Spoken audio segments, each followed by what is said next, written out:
Century 21 et ses 915 agences immobilières au service de vos projets partout en France présentent Sud Radio Conseil de famille. C'est l'heure de retrouver Conseil de famille. Bonsoir Stéphane Moller. Bonsoir Philippe Rossi. Stéphane, vous êtes associé au sein du cabinet VIA et nous nous retrouvons chaque soir pour parler finances, immobilier, droit de la famille. En fait, pour parler de gestion de patrimoine. Ce soir, nous répondons à Jacques qui nous demande quels sont les critères de revenus que sa banque va retenir pour lui attribuer un crédit immobilier.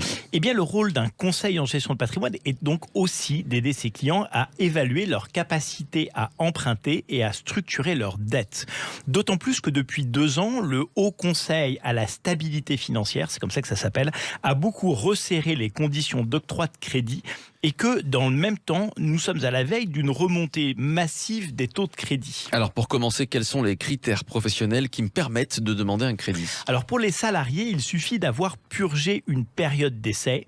Pour les chefs d'entreprise ou les professions libérales, il faut à minima 3 années d'activité consécutive bénéficiaire. Et en dehors de critères professionnels, quels sont les critères de revenus ? Alors, en théorie, il n'y a pas vraiment de critères de revenus. Tout le monde doit pouvoir accéder au crédit en fonction de ses moyens. Mais il est difficile de s'endetter au-delà de 33-35% de ses revenus. C'est-à-dire que le montant des remboursements de crédit ne pourront pas être supérieurs à 35% de la somme des revenus. Sachant que la banque va retraiter certains revenus, d'ailleurs, comment procède-t-elle ? Alors, dans un premier temps, la banque va déduire des revenus les pensions alimentaires versées. Dans un second temps, elle peut ne considérer qu'une partie des revenus variables, par exemple.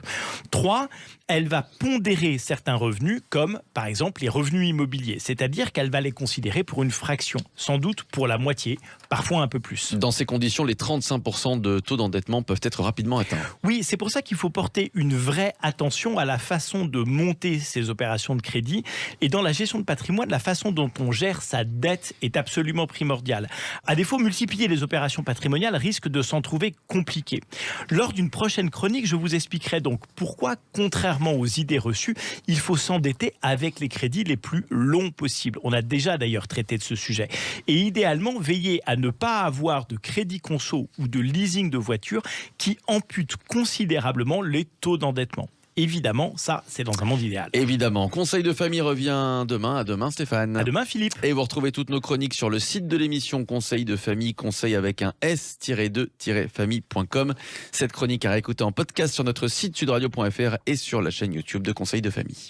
C'était Sud Radio Conseil de famille. avec Century 21 et ses 915 agences immobilières au service de vos projets partout en France.